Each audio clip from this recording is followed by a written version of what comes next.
Oh boy, get ready. I'm here to talk about and review another manga because the last time I did that, it went fairly well, I think. For Blue Lock, all I have to say is that it's awesome. Probably not surprising for me to say that given the title, but yes, Blue Lock is really, really cool, and I'm here to talk about how and why. Let's get into it.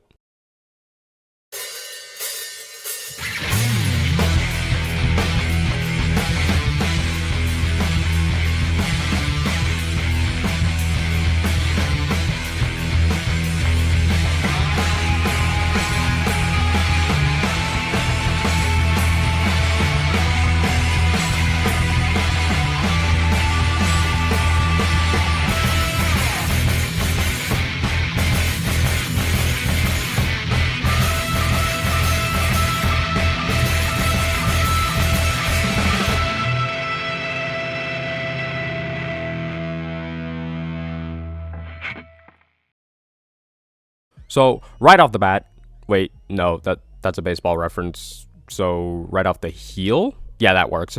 I can tell you that I know next to nothing about any sport on this planet, if you couldn't tell already. I'm uneducated when it comes to soccer or football. Literally, all I knew was kick the ball and... What, besides that it's gay? Yeah, besides it's gay. It is also boring. There's that too. I'm also going to out myself and admit that I haven't even begun to bother getting into other sports series because they just don't seem all that interesting. I've heard praise and cheers for classics like Slam Dunk, Haikyuu, Eyeshield 21, and have friends who are proud soldiers of those series, but never really seen or heard enough that makes them stand out. Okay, so what makes Blue Lock stand out then? It does two things: subvert and exceed expectations. Let me give you an example. You begin reading the series and you can clearly see that this guy is the protag, Isagi, and right behind him is his buddy, the deuteragonist, Kira. Forget about all the other numbnuts. They're both put in a situation and together they try to pass this challenge and they do succeed. So the protagonist and deuteragonist move on. But here's the best part. This dude doesn't do anything. In fact, he actually loses and never shows back up in the story, despite being on the color page of the first chapter and more or less already being built up as a friendly rival to the main character. He didn't matter, at least I don't think he does by this point. The real deuteragonist is this bumblebee weirdo. Already the status quo of manga was opposed and subverted the expectations of something that would seem typical. On top of all that, if you're oblivious to the rules of soccer like me, with this being a sports series, you would think you're going to have to sit there and have them explain everything. Nope. In truth, the most concise way to describe Blue Lock is who can kick the ball in the coolest and sickest way. That's it. That's literally it. It wouldn't even matter what the rules are to begin with, because most of the players just ignore whatever the general rules would be just to benefit themselves anyways. Which, I mean, I might as well dive further into of what the actual plot really is. The main character of the story is Yoichi Isagi, a young boy whose dream of wanting to be one of, if not the best soccer player, is constantly being squandered by deadweight losers on his team. If you played any online multiplayer, it's very relatable. Not the Vlad! What the actual fuck are you doing? You're so fucking bad! However, he is drafted into a program called Blue Lock, a place that was specifically made and funded to try and create and develop not just Japan's best striker, but the world's best striker, which in turn shows the higher-ups and the globe that Japan doesn't suck at soccer when they win the World Cup. Now, this is another example and reason how Blue Lock keeps your attention. Blue Lock doesn't take place in the typical high school setting, so there's no dealing with the after-school shenanigans, no girls, so no romance, unless we're talking about that yaoi. Let's go Rio and Nagi shit, baby! Yes, let's go! Seriously though, the characters are pretty much in soccer boot camp, and if you can't handle it, well, as the main guy who's in charge of it all, Jinpachi Ego says, "Lock off!" Blue Lock isn't just a place where you kick the ball a few times, and if you didn't make the team, well, better luck next time. No. These guys are put through the ringer to bring out the best of themselves. Not for their team per se, but mainly for themselves, which is inarguably, yes, it's a word, the central theme of the story. Be unapologetically selfish. Play how you want to play to win. Phrasing it in a lighter tone, it's also a matter of being able to understand what your weaknesses and flaws are, and learning how to overcome them. Learning how to exceed not just others' expectations, but your own self-doubts. Most of the time when someone scores a goal, it wasn't only in the name or game of soccer. It was also about proving a point, not to just the opponents, but to yourself. Playing only for yourself. Truly the definition of a selfish victory, and every single bit of that can only be obtained and driven by your ego. And in Blue Lock, if you only have your skills but zero ego to back it up, or vice versa, you'll fail. Not only will you fail, but you will no longer have the right to be able to play soccer in Japan. And that is an insane punishment. At first you would think, big deal, but from what I've heard and seen from people, that is a devastating consequence. Not being able to achieve your dream or being absolutely rejected from like the one thing you're good at, yeah, that would crush my spirit too. In some cases, it's worse than death. I'm completely behind this notion because I am a One Piece fan and that's how most villains end up. Which is another reason why Blue Lock interests me. It doesn't waste time and there are consequences. Obviously, people don't die, but it does keep you at the edge of your seat to find out who stays and who moves forward in the program, or if the main team is going to win or just get absolutely curb stomped. Naturally, nobody wants to lose, so this leads to the groups mainly thinking about soccer and improving. That's not 100% the case though. There are those downtime moments, and honestly, they are really fun once you get to know the cast. Speaking of them, about time I said something about these narcissistic homosexuals.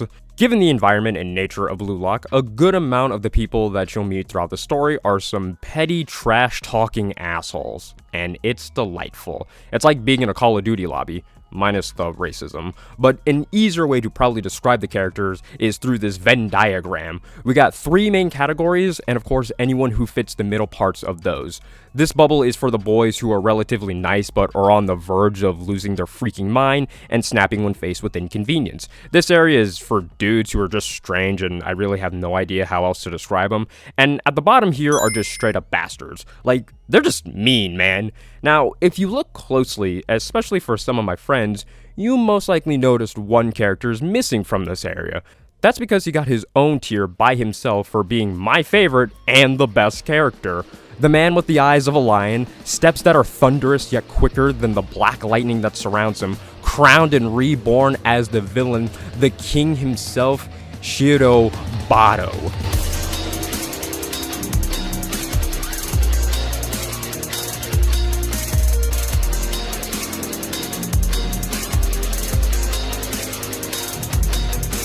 This guy is fucking awesome, and is to me the definition of being an egoist. You see, in Blue Lock, if I didn't elaborate on already, it's not about creating the best player, it's about creating the best striker, as in the person who can score the most goals. And once again, you can't just have skills alone. You need to not just think, but know that you can score every single time you kick that ball. That's ego. And Baru has both of those. Without a doubt, the most selfish and egotistical player. He's willing to use others and even throw away entire 300 IQ plans and plays for his own benefits. And even when he's just flat out wrong, he doesn't even better himself as a person, only as a player. And as a better player, it's a way to get goals. He has the ego. Also, side note, this is just a detail that I love about his character. He develops his own way of dribbling the ball, and artistically, Baru is drawn with the aesthetic and theme of lions and lightning when he gets serious, and his dribbling pattern is in the shape of a lightning bolt, and I just think that's like really freaking cool, and I couldn't find anywhere else to put this in the script, so yeah. Anyways, his skills on the field are mainly his shooting and dribbling power. Or as the series likes to give it that anime spin, those are his weapons and abilities. However, that goes for the rest of Blue Lock and those outside of it. Chigiri has his immaculate speed, Kunigami has a great shooting range, the GOAT Gakamaru with his flexible body and reflexes that can kick and catch anything, Shido has crackhead powers and I love him for it, and here's something that will probably capture your attention. I know some people get a little turned off at the series of the fact that it mainly focuses on the offensive players, and if you know anything about sports, you would know that's not how it really works. Hell, even I was asking questions about it. There's gotta be a point when the story shows some light to a character or two who's a master at defense to remind the readers that it's not an obsolete role, a player who's just a wall.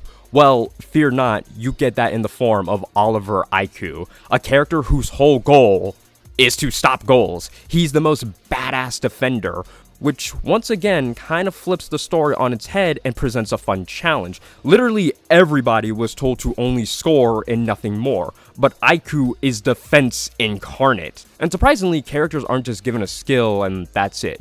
No, they actually do represent their character to a degree. Take my favorite chip, for example, Ryo and Nagi. These two dudes have their special skills that reflect who they are.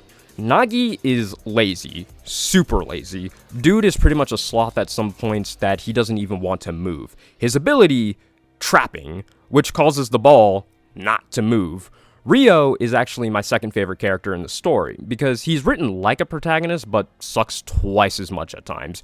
It's later found out that he can just kinda do everything on the field with no real faults, or finesse at the same time. A jack of all trades. He becomes so good at doing everything that his playstyle is copying other techniques.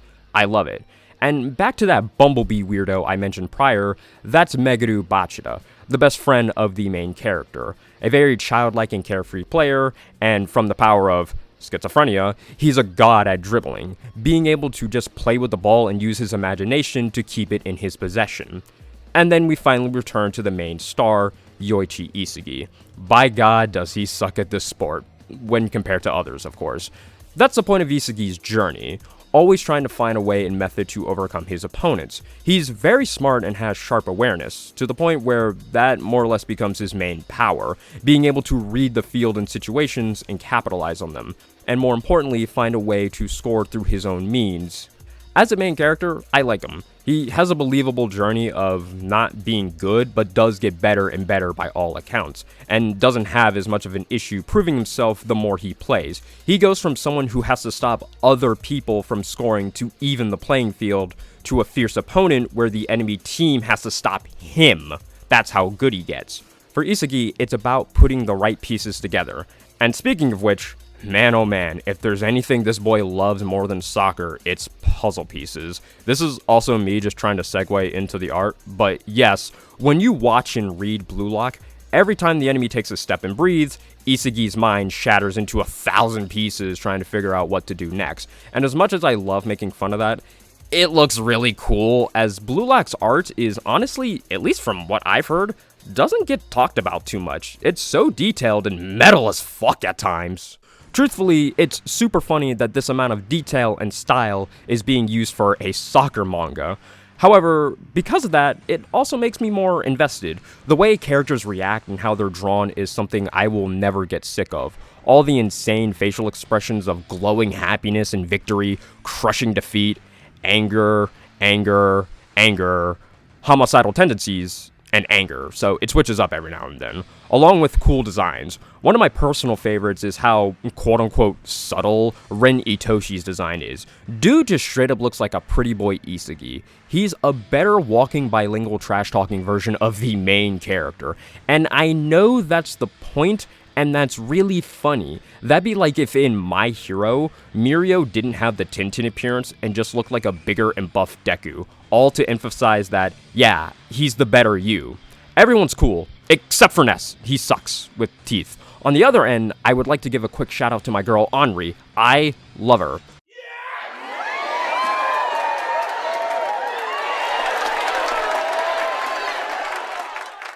However, when it comes to the actions of characters, if I'm being honest, sometimes I have to do a double take, go back a few pages, and figure out how Rin or Sai got from point A to point B without even being on the previous pages. But other than that, Seeing the way that characters move while kicking the ball up and down the field flows rather nicely. You can see the literal steps they're taking to dodge and weave other players. And of course, the best part are the goals themselves. And holy moly, the art alone takes goals from simple, oh cool, they scored, to the embodiment of, and lower your volume, let's fucking go!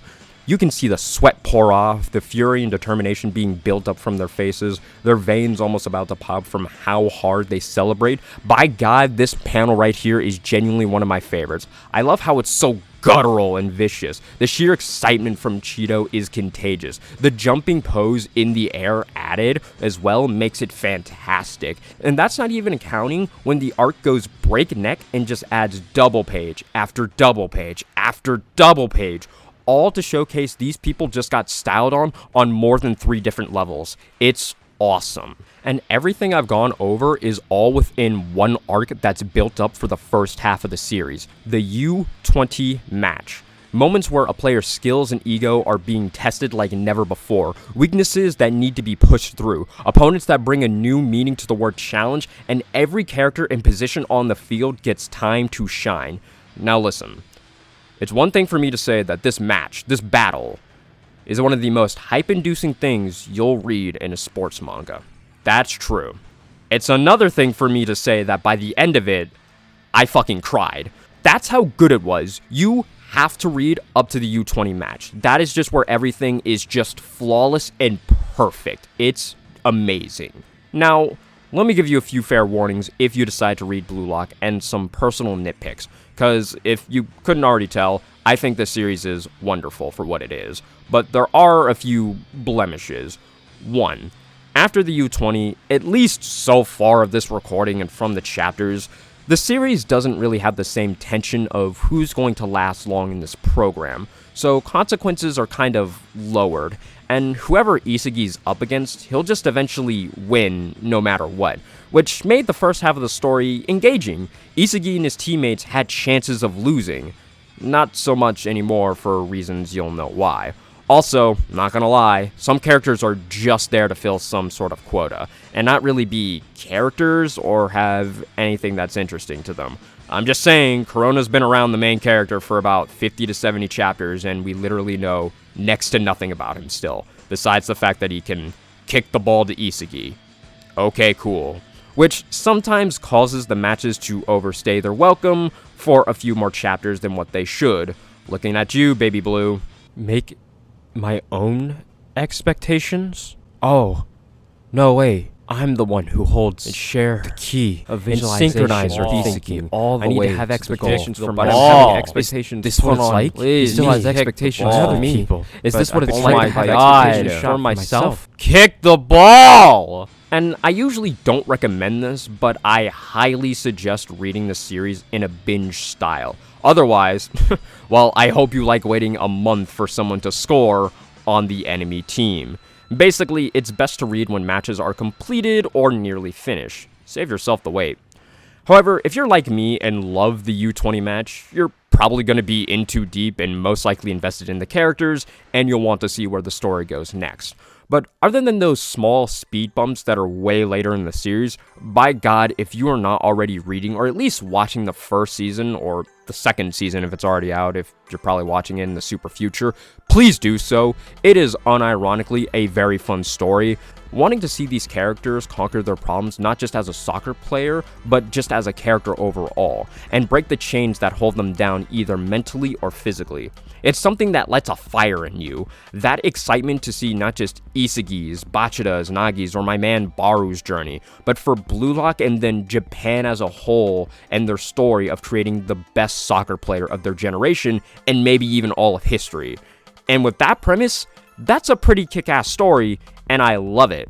The fact that I was able to make the video as long as it is, which is a video about a fucking soccer manga, the same manga that's kept my attention for over 250 chapters and more, you should probably look at that series and think, okay, maybe this series is just a little bit good. Maybe I should give it a chance, or maybe even a second chance. So yeah, and with all that in mind, that's how it subverts and exceeds your expectations. It definitely did for me, because like, my god, here I am now, and holy shit, dude, some of these panels just go so hard, and I just love it. The anime is...